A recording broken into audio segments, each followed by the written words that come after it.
Hi everyone! Again, welcome back to my YouTube channel. And today's video, isang online lending app na naman ang ating pag-uusapan kung saan magbibigay tayo ng honest review natin sa isang online lending app na ito. At kagaya ng mga previous video na ginawa natin before, i-share ko sa inyo kung ano nga ba yung mga maganda or medyo maganda sa online lending app na ito. At syempre, maya-maya ay pag-usapan din natin kung ano ba yung mga negative or yung mga hindi maganda na possible na ma-encounter nyo once na mag-apply kayo sa online loan app na ito or online lending app na ito. Ang pag-uusapan natin ngayon ay itong online loan app na si Kuya Loan. Ano nga ba yung mga maganda na napansin natin or nakita natin sa online loan app na ito? Kagaya ng mga previous video na na-share ko sa inyo, usually itong mga online loan app na ito ay mabilis yung approval nila. Hindi yan inaabot ng isang araw. Minsan 5 minuto, 10 minuto, na-approbahan na yung application nyo once na qualified kayo na mag-apply sa kanila. At yung isa pa na maganda sa online loan app na ito ay napakabilis din yung loan disbursement. I mean, yung loan proceeds, once na approbahan kayo, na i-disburse agad doon sa pinili nyo saan nyo makuha yung loan proceeds nyo. Ang loan proceeds ay pwede nyo siyang makuha via GCash, pwede nyo ring ilagay yung bank account mo, pwede rin doon nila padala yung loan proceeds once na na-approbahan kayo. And base nga sa experience natin, nung itry natin para nga sa honest review na gagawin natin, yun, wala pang 30 minutes, nagkaroon na ng approval doon sa application and na-disburse na yung loan proceeds. At ang isa pa sa maganda sa online loan app na ito ay yung isang valid government ID lang yung requirements.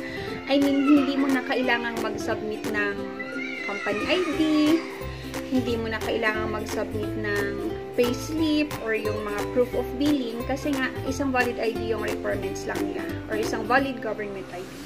Pwede na ko kayong makapag-apply sa kanila at pwede kayong maprubahan. Actually, yon lang yung nakita ko na maganda sa loan app na ito. At ngayon naman, i-share ko sa inyo kung ano nga ba yung negative or yung mga hindi ko nagustuhan nung trinay natin siya and nakita natin.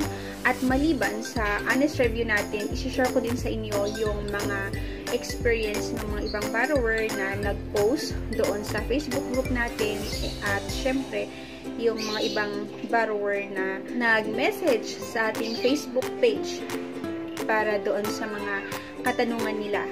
At yung mga iba pang nakita natin doon sa Google Play Store, mga review ng mga iba't ibang borrower na nag-try sa loan app na ito.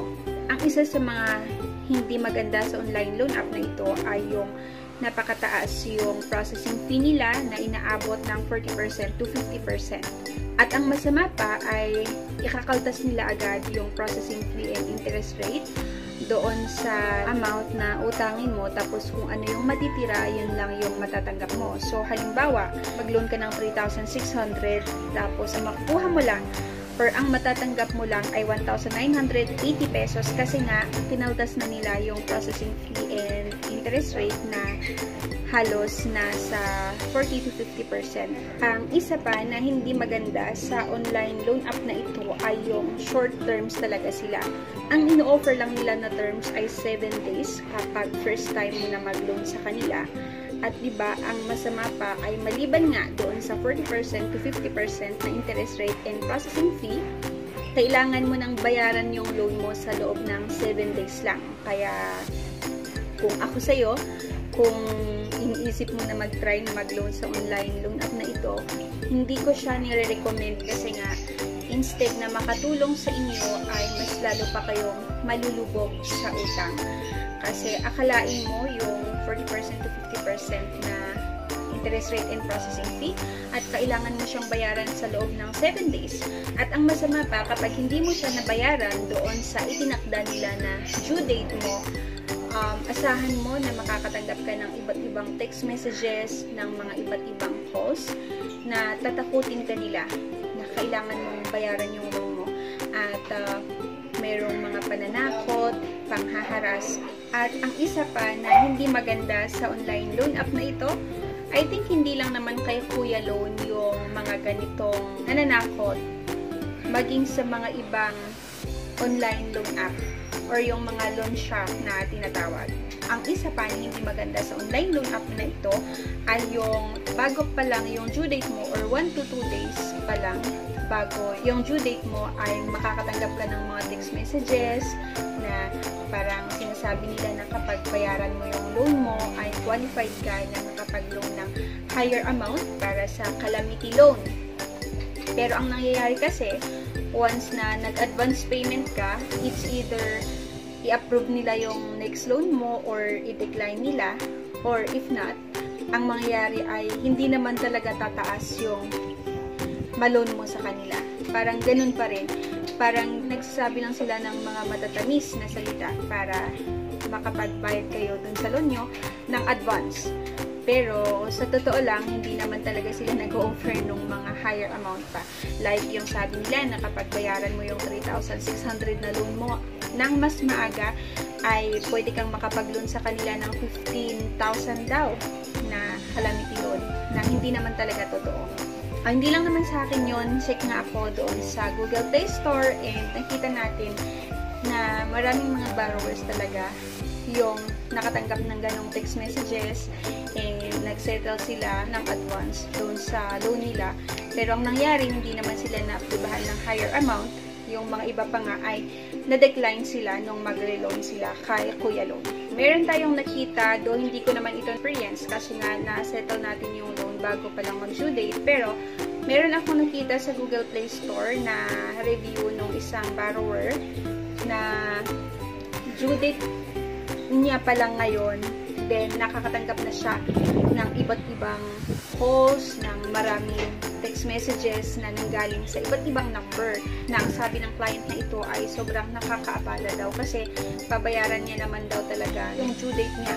Pero kasi ang nangyari nga ay medyo nainis siya kasi hindi talaga siya tinatantanan ng agent na nag-handle dun sa account niya, at ang masama pa, iba't ibang number yung ginagamit nila na tumatawag, na parang kung meron kang inaasahan na ibang tawag na galing sa importanteng tao, mainis ka na lang kasi hindi mo alam na si Kuya Loan pala yung tumatawag. Okay lang naman sana na tawagan ka nila, na sasabihin nila na ngayon yung due date mo, pero dapat isang tawag lang or isang text messages lang, hindi yung tatagdarin ka talaga ng iba't ibang calls and text messages. Ang isa pa na nakita natin na review sa Google Play Store ay kapag nag-past due ka, kahit isang araw lang, asahan mo na makakatanggap ka ng tawag and text messages na pananakot, panghaharas, at yung mga iba pa nga daw ay pinahiya sila sa social media, pinost yung IDs nila o yung mukha nila sa social media at sinasabi na ito may utang si ganito ganyan. At ang isa pa na nakita natin na review sa Google Play Store ay merong mga borrower na nag-apply ng loan kay Kuya Loan, and then isang araw nang nakalipas, wala pa rin status doon sa application nila, parang processing pa lang. At ang ginawa nila ay nag-message sila sa customer service ni Kuya Loan na ipa-cancel yung loan nila. Pero ang nangyari, after 3 days, nakatanggap daw sila ng text messages, ng calls na parang sinasabi na kailangan nilang bayaran yung loan nila.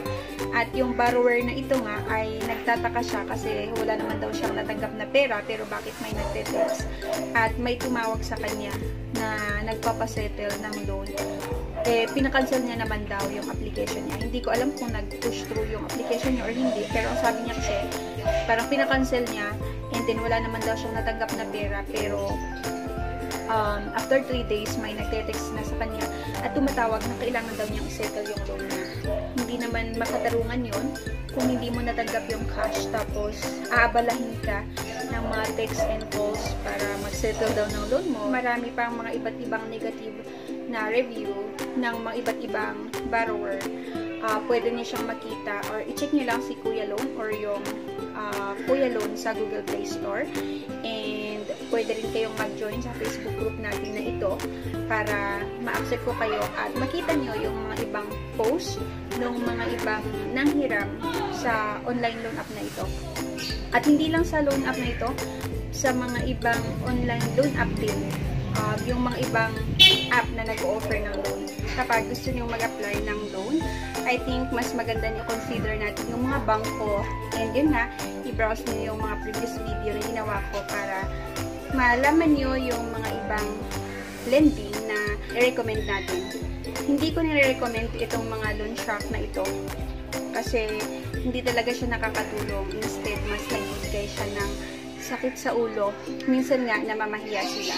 Kaya kung isa ka sa mga pinahiya ng mga iba't ibang loan shark, pwede kayong lumapit sa NBI Cybercrime Unit.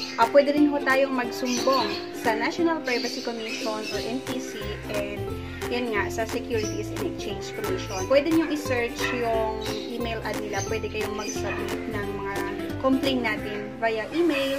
Pwede rin ho kayong dumiretso mismo doon sa office nila. Anyway, thank you for watching and have a nice day.